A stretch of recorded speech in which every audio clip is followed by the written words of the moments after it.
All right, guys, so we are going to jump into our pinch pot making. So if you worked on top of your canvas when we were reclaiming our clay and it looks kind of messy like this and there's little crumbs, first thing I like to do is kind of just get all those crumbs gathered and I just dump it into my water container. But if there's some that's caked on, you can take your rib, kind of just scrape across it.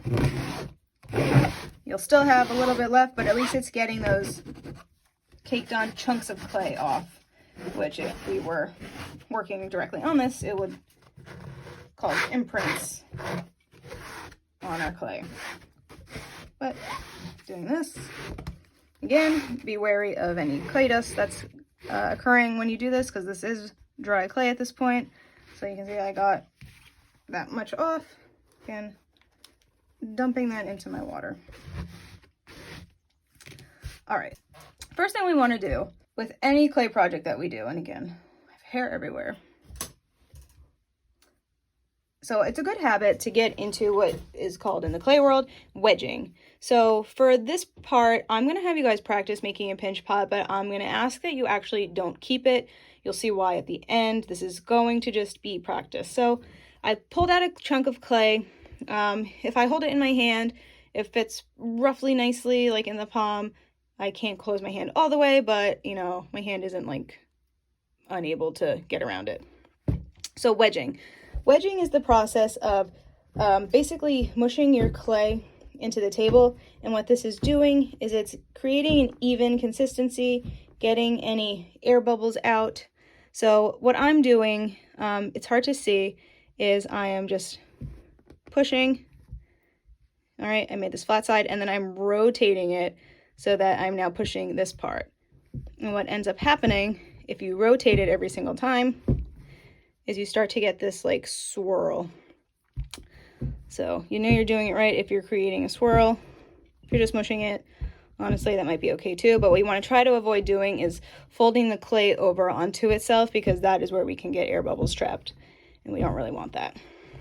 So once you've done that, you don't need to spend too much time doing it. It's usually more important when we're throwing on the wheel, less when we're hand building, but still a good habit to get into. Go ahead and roll out your clay. I think it's just easier to do it in my hands. You want to try to form a circle. Okay. Wouldn't worry too much about the surface of it. If there's any like glaring cracks, you can go ahead and smooth them over, but it's going to end up cracking anyway as we work on this, and we'll just smooth it as we go. So this is roughly the size. Again, it's bigger than a golf ball, but smaller than a tennis ball. Again, hopefully you can see on my hand by comparison. I'm just going to start taking my thumb and pressing into the center of it. Okay.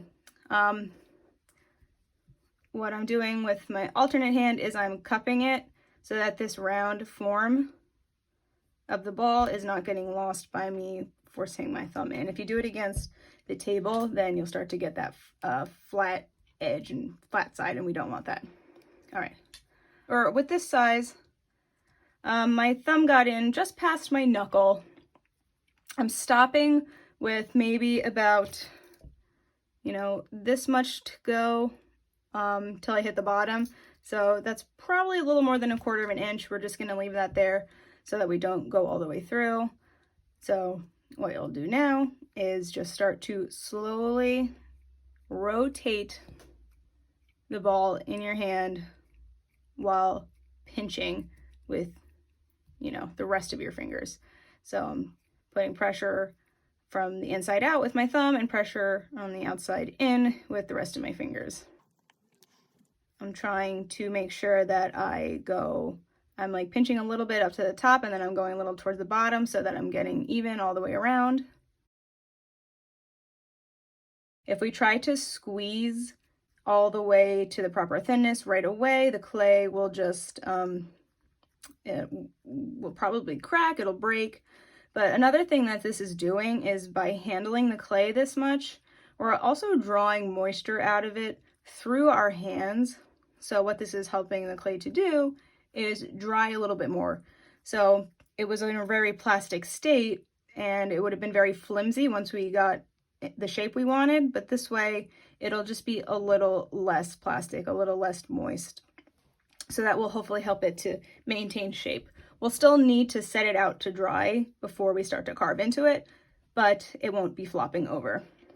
So as we can see, this is starting to crack up at the top. Don't worry. This one right here is sort of significant. These here, like these little tiny ones, I can just smooth those out with my finger. But before I keep going, I'm actually going to take another little pinch of clay and just kind of mend that, because I don't want it to get bigger than it already is. It's better to do a little more than you think, because you can always carve it away, but if we get too big of a crack, it becomes hard to fix. I have another one here. I could probably just smooth that one out with my finger, but I do want to have a little extra strength. Again, these cracks here, these are nothing to worry about. We can always just smooth that out later. So you can see it's starting to get wider, and as a result, it looks bigger from the outside, but this is still thicker than what we want. So I am going to keep going. And again, this is just the most basic pinch pot. I will be making additional videos that show how we can manipulate it to get different shapes, different forms, but for the sake of practice and seeing how the clay reacts when we, when we touch it really, I want us all to make one of these. And again, you'll see at the end what I ask you to do, but these will not be kept. You will probably want to actually reclaim this clay a little bit more. So I already did this once with this chunk of clay, and I can feel it's pretty rough. So before I put it back into my bag, I am going to want to wet it with water.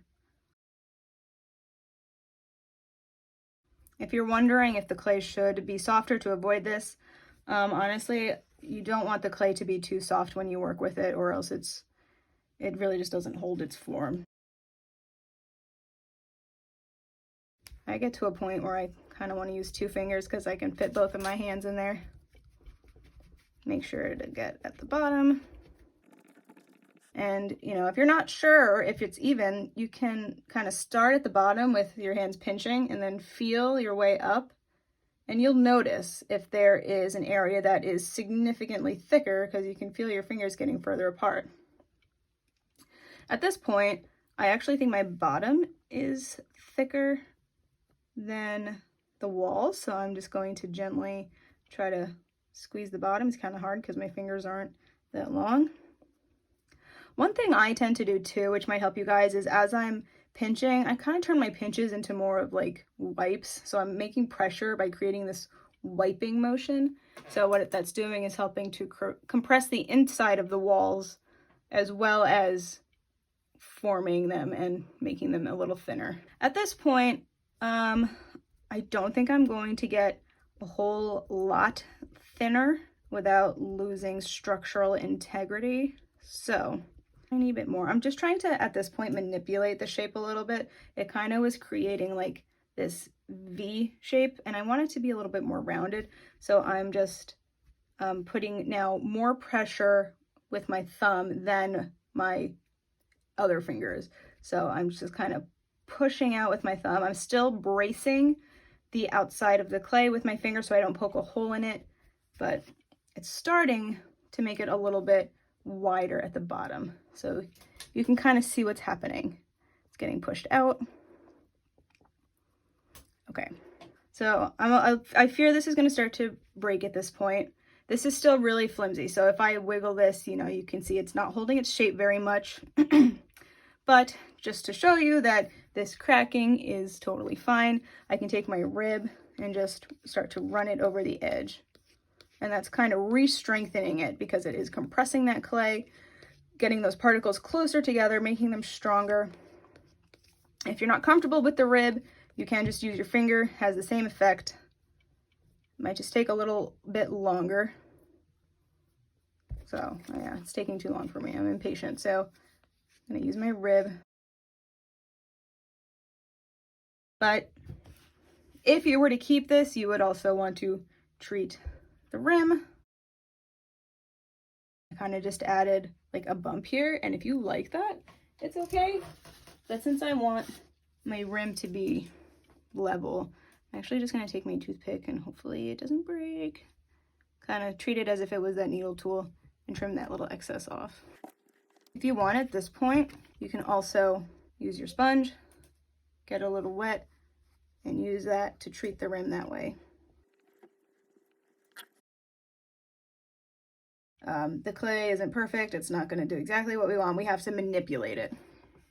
So if this was going to be part of my project, I would want to set it upside down and then just put it off to the side so that it can start to get a little bit leather hard before I carve into it. But here's what I'm going to ask everyone to do. So don't have too much pride in this. I'm asking you to cut it in half. So you can use your rib if that's all you have. I'm going to try to use this craft string and just hopefully the walls don't cave in on me. It is so soft that it just wants to kind of cave in. So get your cameras ready, because what I want you to do is photograph and let me see how thin and even you were able to get your walls. So this is great. All right, so you can see now what this does is giving me basically an x-ray view of what those walls look like. Honestly, it's not too bad. There's a little bit of unevenness here, and the bottom could have been pinched a tiny bit thinner, but honestly, as the bottom goes, I'd rather you have, if the bottom's going to be either too thick or too thin, I think a little too thick would be better, because that way at least it doesn't have the chance of, breaking and accidentally poking a hole through it. So after you practice, please cut your clay in half. Again, be gentle, because you can see it's starting to, it wasn't a clean cut. It kind of like tore a little bit, so it's hard to see. But if you just want to like manipulate it a little bit and tuck those little frayed edges in, I do want to see this. And I'm asking you guys to do this because if you see, okay, maybe this wall was way thicker than this wall, then or maybe you weren't sure by squeezing how thin you were getting. So if your walls are much thicker than this, you know that you need to pinch a little bit more and get those walls a tiny bit thinner. So here's what I'm asking. Once you do this, I want you to take basically a snapshot of this view. Make sure it's nice and close up. Make sure it's not blurry, because I do want to see the walls you were able to achieve. But after that, if you're curious and you want to see if you were even all the way around, you can, I might as well just use this. Slice it up even more and just see, okay, it's pretty even all the way around. So this is our practice. The first one you do is never going to be your best one. So even if you like it, I bet you'll do better on your next one. So now you have the basics of pinch potting down. And once you have done your practice, cut it in half and taken a photo, you can move on to the additional tutorials that show you how to manipulate your shape to match your project and your drawing.